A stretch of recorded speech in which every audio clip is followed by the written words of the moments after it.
so that they can actually start getting good at communication. Get on a sales call and have the courage to mess it up. So, in order to be good at something, you have to be bad at something first. What are the top myths that people think? Body language is the biggest one in our country, unfortunately. I have to say this, but English is equal to communication. What all things that you did for yourself in your journey? I have not taken any courses. Pronunciation and Annunciation. So, what's the difference between that? Pronunciation is how you pronounce everything. Hello, everybody. So, welcome back after a long time. Almost after 1 year, we are back with our podcast. And this is very special because this is an in-person podcast. The first ever podcast. We have a very special with us today. And he's someone I knew a few months before, and we started having a conversation. Also, we'll talk more about it. But before that, thank you so much for joining this podcast. If you have not subscribed yet, make sure that you subscribe to the channel to get powerful podcasts coming in futures. So let's get started. Hey, Sagar. Hi, Varun. Hi. Thank you so much for. It's great to be on your first offline podcast Offline episode. in-person podcast. Yes. I'm so happy to like host you as a guest, as a first in-person podcast. I'm super happy and really grateful to have you here. It's a pleasure. It's a pleasure to be here. Thank So you. Varun, maybe a lot of people don't know.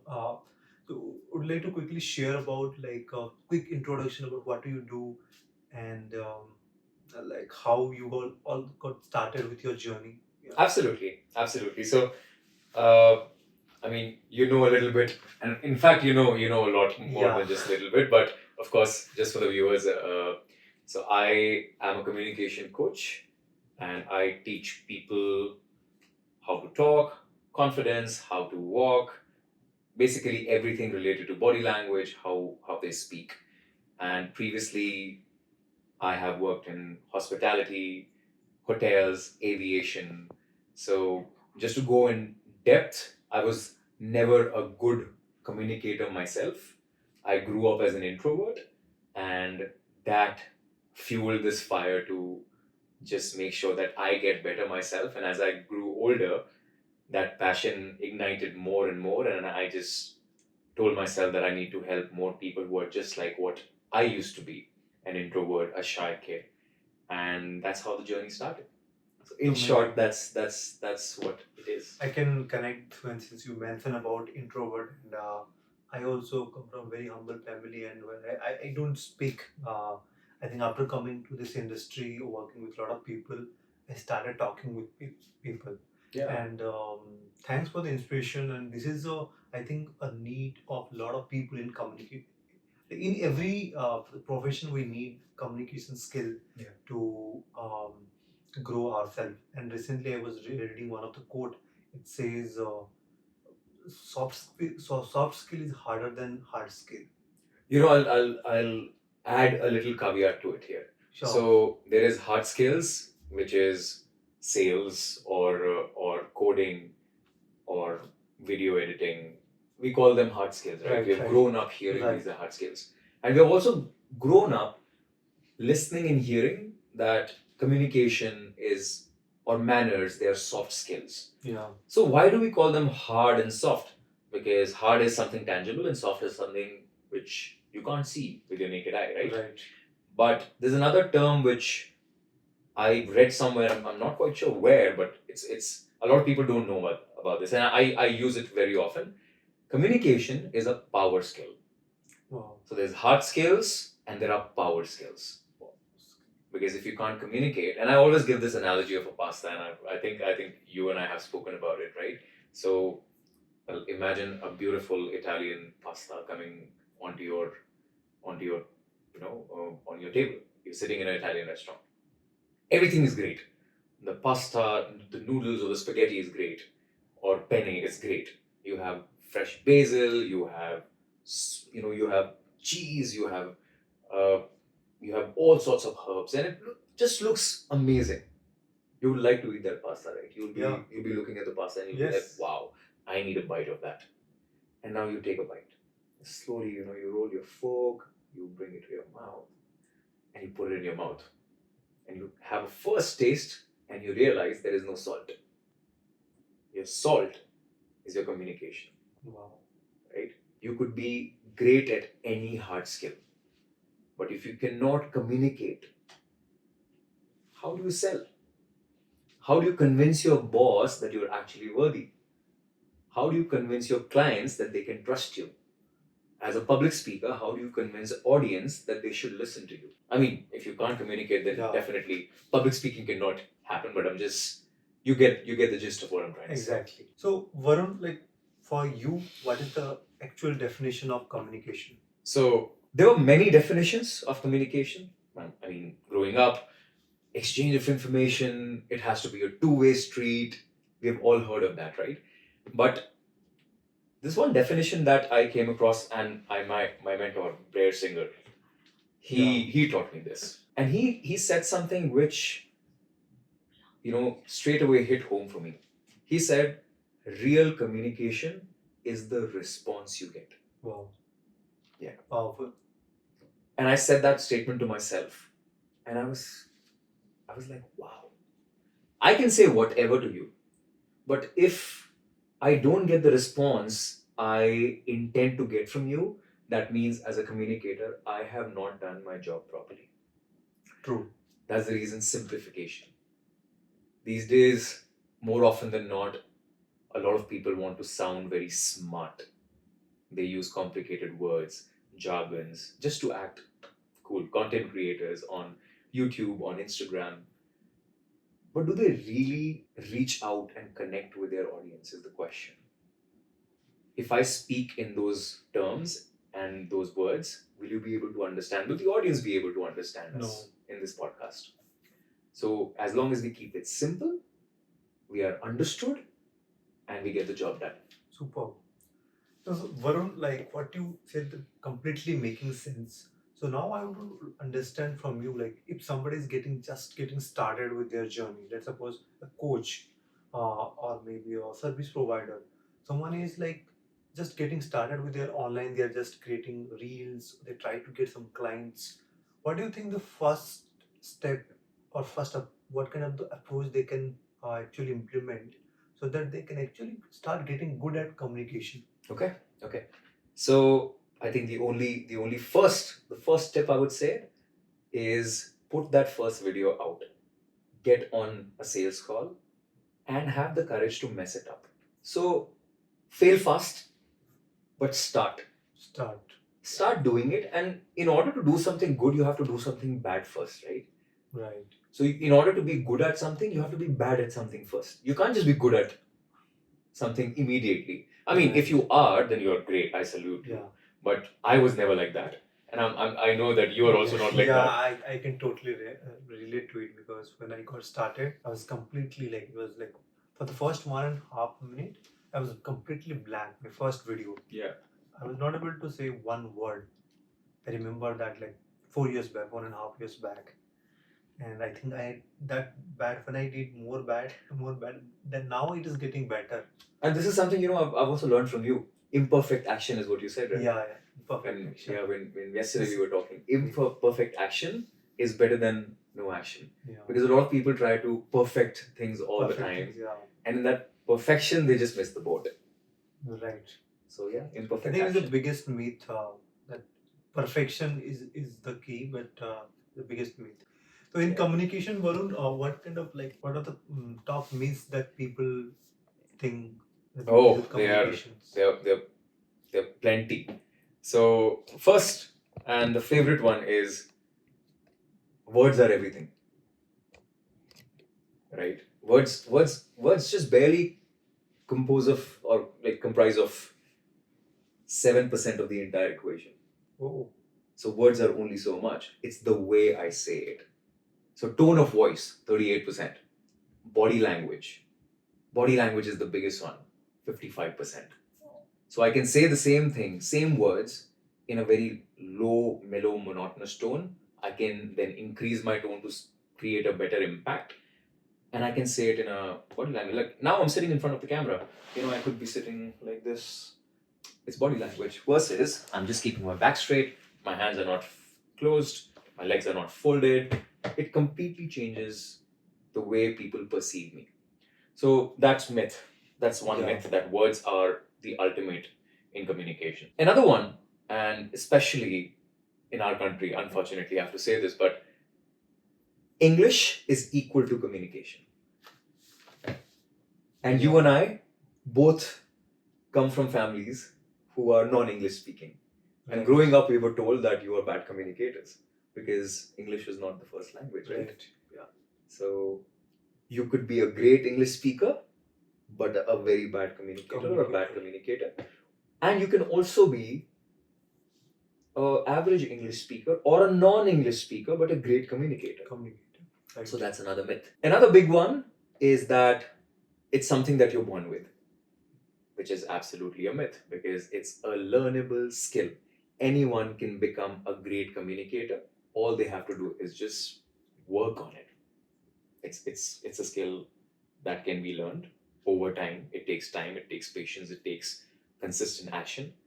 And this one is my favorite. Once you think, or once you've become a good communicator, you're set for life. That's not true. It's a journey. It is a journey. It's a journey. So For you, it is also a journey, right? it has been a journey for me. Yeah. I was from being a communicator who was below average to now. I think I still have a long way to go. All of us do. And I have this program, Persuasive Communication Mastery, where it's a 3-month intensive. But a lot of people think in 3 months they will ace communication. And I tell them that it's just going to lay the foundation for you. But there's a lot of work that has to be done after this. So yeah, I hope that answers. That's very much. So Varun, I would like to know, like, what all things that you did for yourself in your journey that actually make you a better communicator. Yeah, so I'm going to speak a little bit in Hindi, Sure. if that's okay. Yeah. So मैंने अपने आप को बहुत embarrass किया है. And people ask me कि आप में इतना confidence आता कहाँ से है? And then the only thing I tell them is that confidence only comes by constantly going up and embarrassing yourself. So now if I'm going up on stage in front of 100 people or 1,000 people or 1,500 people, in order to be able to be good there, I have also messed up big time in front of 10 people, 20 people, 30 people. You can't just become great and a good public speaker in front of 1,000 people if not, you've not done mistakes in front of a smaller crowd. You Right. still do mistakes in front of bigger crowd. It's just Right. that with practice, you learn how to handle those mistakes. So that has helped a lot. And I have not taken any courses per se. In school, I was a very shy child, to an extent that, in school, what used to happen is that reading out loud used to happen. Teacher used to make us stand and she used to say, "Ye first paragraph aap padho, Sagar." Yeah. Aap khade hote the, you used to read the first paragraph, and then she would say, "Okay, yeah, now you stop, the next person will stand up," right? You remember that? I remember, yeah. So, say for example, if I'm the last bencher, which usually I was, on the first row, I would count the number of people who are reading. And then right before, maybe one person before me, I used to run to the bathroom. I was so scared. I was so scared that people will judge. I was so scared that teacher would be like, what is this guy? And I would come back home and think. And imagine, this is someone who's in standard 6, 7 with no critical thinking per se at that age. I would just lock myself in my room and my mom would not know what I'm doing. I would pick up my school book and I would start reading out loud. Because there, I was carefree. There, I knew that, okay, there's no one sitting and judging me, no teacher, no student, no batchmates, nothing. So that became a habit which I still follow until today. Reading out loud, because that has helped me significantly in my articulation, in my pronunciation, in my enunciation. And वो बोलते हैं ना जुबान को साफ करना, that has helped me do that exactly. I did some voice over courses. I used to be a voice artist, so that also helps. Some breathing exercises, tongue twisters, these kind of small things that they really, really help. And just mostly going out there and just doing it on stage, in front of the camera, Instagram reels, that all that has helped significantly. I think you put yourself out a lot. That helped you. I think that is also very true. When even I started like learning communication by going to different coaching centers back in 2010. Uh, that time I was thinking, okay, by going to some institution it will happen, but it never happened. Yeah. I think I started improving little bit while I put myself like creating more videos. Like Facebook Live is one of the Precisely. that's how I started working on my Your 365 days 365 Facebook Live. Facebook Live. I think Because, that's yeah. very true. So you mentioned something about pronunciation and annunciation. So what is the difference between that? I mean, I didn't knew. I think I heard it from the first time from you only. Yeah, yeah. So what is the difference between? Well, pronunciation is how you pronounce any word. Like, for example, a lot of people cannot pronounce pronunciation. They say pronunciation. I do. Yeah, yeah, unknowingly, right? Tomato, tomato. Bowl, bowl. Right. So, right? Now, say, for example, tomato, tomato. Tomato is American way of pronouncing it. Tomato is British way. They're both correct. Right. A lot of people mispronounce here. They say hair. No, this hair or what? So it's Yeah. that's pronunciation for you. Enunciation is when you're saying a sentence. You how clearly do you say it? Oh. Right? You can just say any sentence and the number of syllables in the sentence. How clearly do you want to say? How clearly do you want to say that? How clearly do you want to say that? Makes a Got it. difference, right? Yeah. So that's the difference between pronunciation and enunciation. Super. So Varun, we have a lot of our audience. They are into coaching space. They're coaching a lot of people. So how coaches can benefit from communication? See, communication is essential for everyone. But since you are a coach and Right. we are addressing this to coaches, Yeah. let me clear a very important thing here, Sagar. And you're a sales coach, so I'm going to say it any which ways, right? More often than not, coaches have this one peculiar or common challenge, which is conversion. Right. And they come to you to solve that as well. They go to so many sales coaches, high ticket coaches, business coaches कि मैं conversion बढ़ाऊं कैसे. Right. At the end of it, that's the goal. Goal. But that's a very visible goal or a rather visible challenge. Yeah. End result, conversion नहीं हुआ. Hmm. So let's go to the sales coach. As a sales coach, what do you tell them? Give me a few things. I'll talk about ये strategy use करो, कुछ strategy बताते हैं. Strategy Yeah. based. But a lot of coaches, or rather 99% of the coaches, do not think when they reflect that the ultimate challenge maybe is not strategy. Maybe it's their lack of connection with the customer, with the audience. Maybe it's the lack of communication. But they never will go to a communication coach to solve that because that does not really look very glamorous. क्योंकि sales दिखता है, इसलिए वो sales coach के पास जाते हैं कि धंधा नहीं बढ़ रहा है, आप बताओ कैसे बढ़ाएं. But that's just putting a band-aid on top. Very true, Varun. When I audit like in my one-to-one coaches, or maybe like my high-level membership, when I actually do audit their sales pitch, I've seen this one of the challenges that like a lot of people have. It is one-to-one coaching at the same time as well as the webinar. When they do webinar, Yeah. A lot of the times they are good at teaching their topic, but the moment they start selling, definitely there is some fear inside, and that show up. Yeah, I completely get it. And let me also tell you, say for example, you're on a 2-hour webinar. Right. And selling technically will happen only in last 30 to 40 minutes. Last.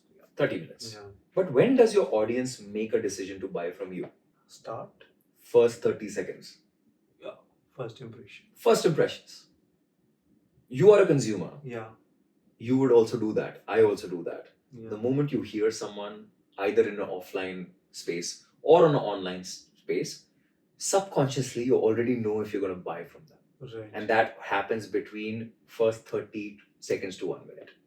how I introduce myself, how I own the space. Am I looking proper? Am I dressed proper? Is my hairstyle proper? Is my glasses proper? These things we do not consider. A lot of coaches do not consider. And when I work with coaches, this is that bare minimum thing.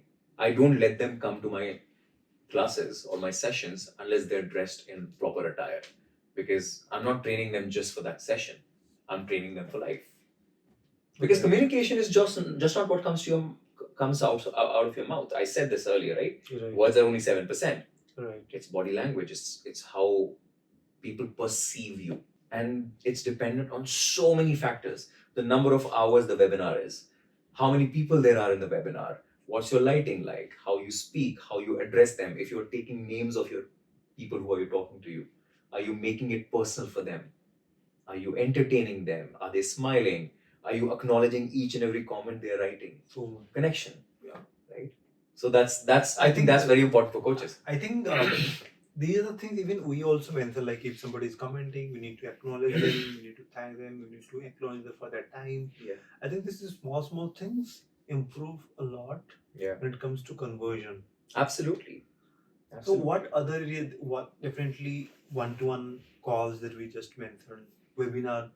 So since you have worked with coaches, can you tell us what other areas where coaches lack communication, Absolutely. communicating rightly? So, first impressions I've already spoken about. Right. Another important thing will be building rapport with your customers. Coaches are also selling. They also have an end goal to sell. But sometimes what coaches also need to understand that just don't focus on the end goal. Are you focusing on your customer enough? Say, for example, you and I are on one-on-one sales call, and I'm pitching you a high-ticket product. And in within the discussion, you tell me something about your life. Say, for example, you said, I went to Nepal for a holiday. And I'm so focused on selling that I ignored that.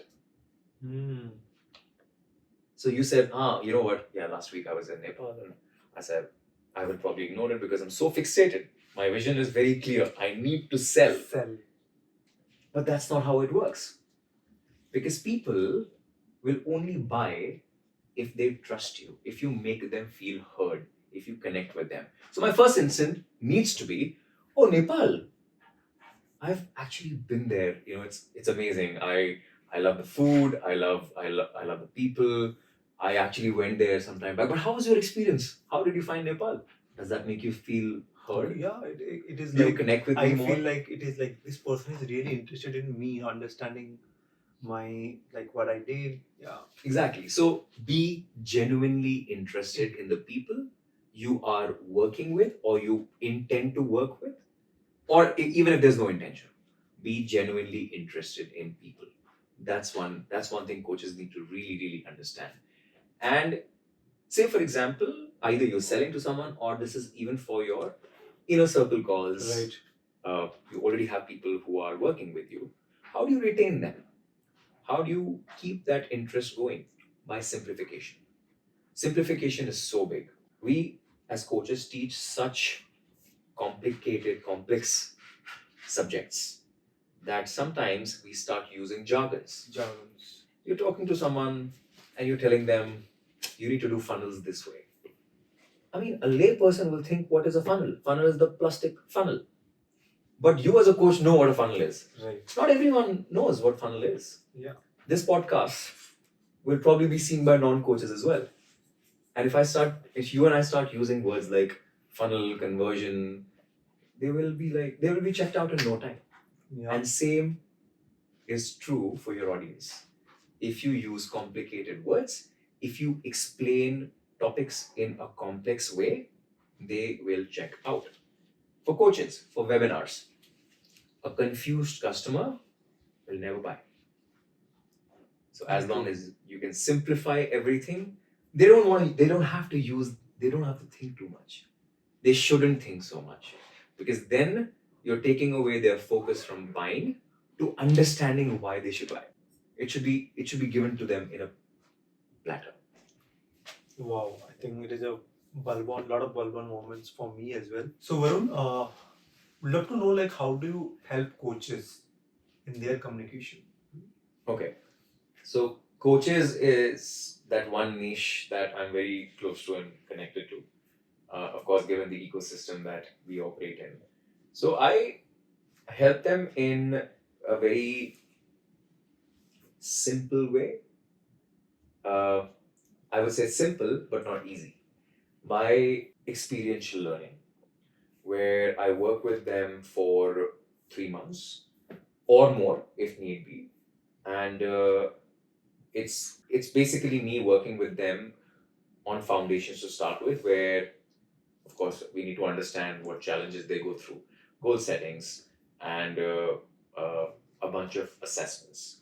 And then we start working on the foundation, which is their confidence, because a lot of communication issues, they do stem from confidence. Not every time, but mostly that's the case. We work on their confidence by putting them in front of the camera on the spot, and just improving their speech by them reviewing their own performance. So I make them record videos from the get go, from the initiation of the programs until week 12. Wow. And it's not me who's assessing those videos, they themselves assess those videos. So, for example, if I have a habit of using a lot of filler words like everything will get captured on a video, and I make them post these videos online but on a private channel. So only they can see it and I can see it, and we do a detailed analysis and feedback on those videos so that they understand their communication style, which is the existing communication style, and the communication style they would be good at or which will suit them. So that's the initial bit that goes on for 12 weeks. And imagine I make you record a video today, and then I make you record a video every week for 5 days for 12 weeks. You're bound to improve because no other chance. exactly. So they see their performance, they are mindful of their hand gestures, their words, and they do not repeat it. And also, there are structured modules which cover how to create a first impression, what to say to people when you meet them, how to make small talk. Because these days, a lot of people, on social media, you see, I can't make small talk. For coaches, making small talk is important. As I said earlier, first 30 seconds to 1 minute. Yeah. When you meet them or when you meet someone at a networking event, you attend a coaching program where you may have your potential clients.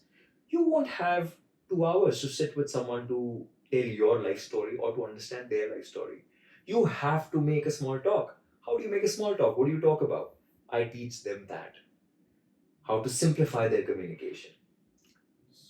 So these are just some of the basics that I teach them. I work with them, and it's more of a hand holding, where it's not a recorded course. Well, eventually it will be, because as I start targeting a lot more coaches, that is something that I would need to scale. But there will be a lot of personal hand holding that I would do because I believe in that. I think that is the needed something like rather than going recorded course. Normally people don't watch. Exactly. People going through experiential way, that is the most impactful trainings. Absolutely. And I'm going to do it in a community based way as well, because encouragement from your peers Peers on also. your own videos and the way you communicate. People learn from your mistakes. You learn from other people's People mistakes. get inspired by People the get other inspired. people's actions. Absolutely. So that's going to be the future approach. Super. Varun, I would like to ask you about your journey of super speaker, something that I really wanted to know. How Okay. you get inside super speaker and become a top 10. I think you're top 10. Yeah, well, top 10 was top 10, then top 5. Top 5, So, yeah. nice. So, love to know about that journey. Absolutely, yeah. You're working like before that, right? Yes. So I used to live in Bombay. I was working as a chief operating officer of a French clinical research company, and I was heading their India operations. And yeah, it was a very corporate style or corporate approach of life. And just one fine day, I remember still, I was sitting in my living room and I got an email from Success Gyan, and I'd never heard of Success Gyan. Um, but somehow, I don't know how I got that email. Maybe I had subscribed it sometime, but I couldn't remember. And it said Super Speaker, India's only reality show to find the best speaker in the country, season 2. And I didn't do anything. I started watching TV. And later on, I went back to it. I said, you know what, let me just see what's about. Let me just register. So I registered. And then they said that it was a year-long journey where there was a lot of uh, elimination rounds. And I was also told that there are about 2 lakh people who have registered and applied. So I said, you know what, it's fine. Just I didn't know anything. I had not even shot my first video on camera ever. I had done a lot of speaking before that and teaching before that. Like no social media, no Nothing Wow. at all. That was the first time. And there was a timeline. There were about 10 days for me to record the video. I did not do it. I only did it in the first hour.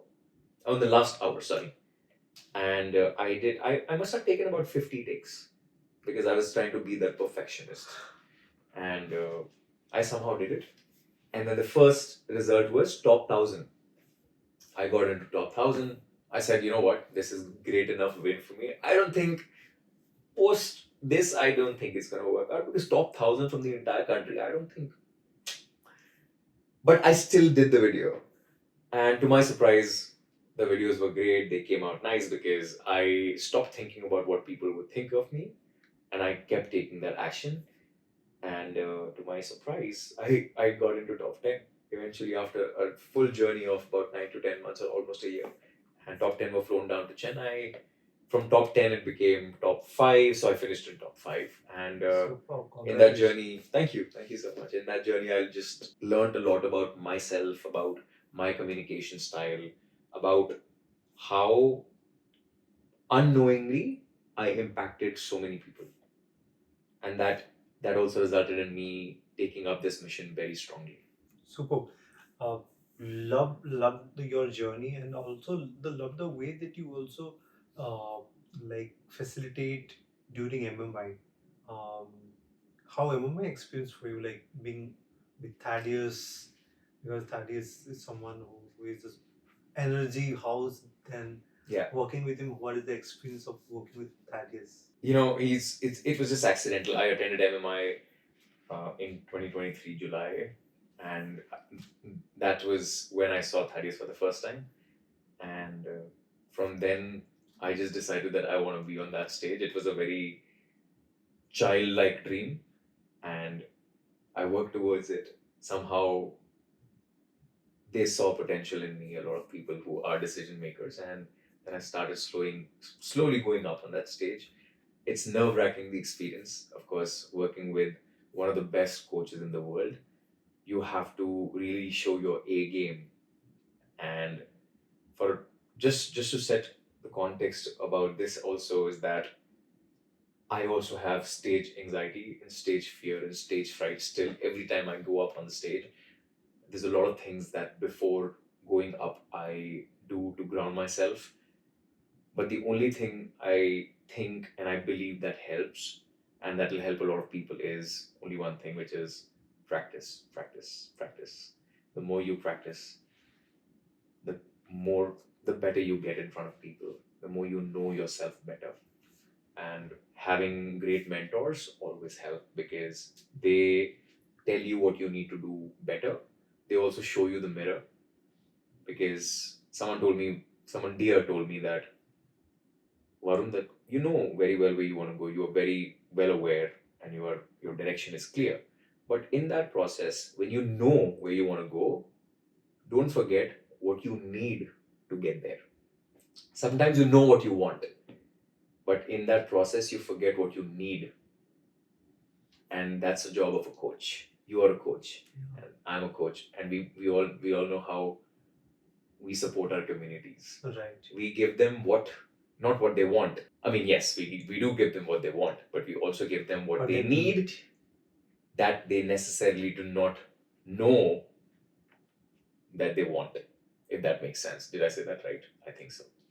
Are you talking about like um, they don't know what they don't know? They don't know what they don't know. Yes, absolutely. Super. Uh, what's your definition of success, Varun? You know, surprisingly, that was the first question in Super Speaker. Oh. I can't remember what I answered. Even at that I have time. participated, but I forgot somehow. Okay. Okay, my definition of success is very simple. And I'm going to just say it in this context of coaching is that how much success are the people who I'm coaching, they are at their success. Yeah. If I'm able to get them to a stage where they are more confident, they are flourishing, they are thriving, they're speaking on stages, they are converting better in front of their clients, their customers love them, they are making great communities, changing lives. There's no better success than that. True. Any last thought to our audience? Well, yes, there is a last thought. Okay, so I always used to think, and I think you and I have spoken about this, I always used to think that there is no book that has been read by me, and I read a lot. Because I used to come across a lot of people. They would say, oh, this book changed my life, that book changed my life. And I used to wonder, I read a lot, but I haven't come across a single book that has changed my life. Until I read the Almanac of Naval Ravikant. And in that book, there's this one quote, there's this one line, is that no one can compete with you on being you. And that is the statement I personally took to heart and then took consistent action, because I always used to feel that I need to be like someone, I need to speak like someone, I need to dress like someone. And when I stopped doing that, when I read that statement and I said that, you know what, I'm good at what I Yeah. do. I don't need to really copy anyone. I just need to refine what I do, make it better, and bring my message to a lot of people. And that's the message I have for a lot of people, for everyone, rather, everyone viewing this podcast, is that you have that unique ability. Just focus on that and no need to focus on anything else, because there is no competition for you. You are unique. You are the only one in that 8 billion people. Wow. So yeah, that's the message. So Varun, how people can actually reach out to you, so that they can actually find and they can take like follow you, and they can also can work with you. Of course, they can reach me on my social media handles. My full name is Varun Rawal, so that's on LinkedIn, and on Instagram it goes by Speak with Varun. I kept it very cliche yet simple. So yes. Thank you so much. So everybody, so you all can check out the description for the links. I'll put it under the YouTube description. So thank you so much, Varun, once again. Thank you for having me. Thank Thank you. you. It was a pleasure, Sagar. Yeah. Thank you.